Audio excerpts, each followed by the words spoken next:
What's going on, everybody? Welcome to my YouTube channel. My name is Kieran, and I help people using a spiritual perspective. Now, one of the things that's very popular in spirituality is connections, spiritual connections, right? So, soulmates, twin flames. Is there anything else? False twin flames, karmics, labeling connections, right? Violet rays, flame twin, purple nurple, special love. I don't know. They're all really kind of stupid sounding, but that doesn't really matter. What people love in spirituality is labeling things. Humans like labeling things, sea lion, seal, penguin, whatever's like a penguin but isn't. We like labeling things, right? We're very, very good at it. And we categorize things, we put them in boxes. It helps us to differentiate between things, right? But with spirituality, it can get very, very confusing. And I think the number one reason why is because you pretty much can't prove anything. And that might seem a bit, redundant, possibly, in spirituality. But when you can't prove something, when you can't definitively say, well, this person is my so-and-so and this person is that, and that's who they are to me, it creates a lot of tension within yourself. And because you're basically going to spend the whole time trying to prove something that you can't prove. It's like trying to take your feelings and to quantify them in a specific kind of way. And it's very hard to do that.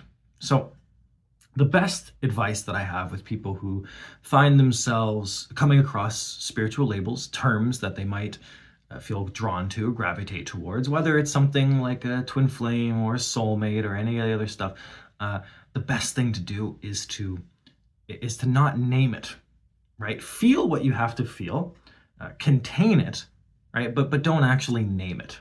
That sounds a little pithy, right? Contain it, don't name it. Look at that. That sounds great. Put that on a fucking t-shirt.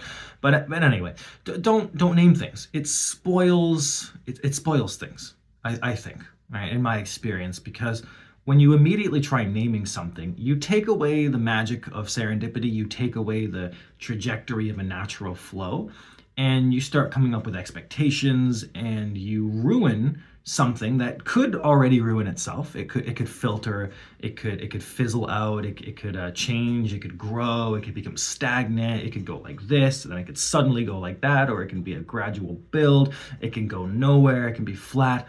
So when we try to name things, name connections, in my experience, it spoils the spontaneity of the connection. It puts you in the future, right? It consistently takes your focus away from the present moment, right? So rather than just trying to get to know somebody and see what happens and to take it day by day, you put a lot of expectations on yourself and a lot of pressure on yourself to act a certain way and for them to be a certain way, which, oftentimes people are not aware of what you think they are to you.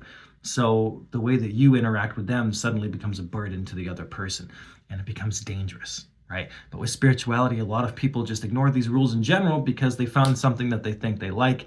And because you feel something now, we tend to project it into the future as an absolute.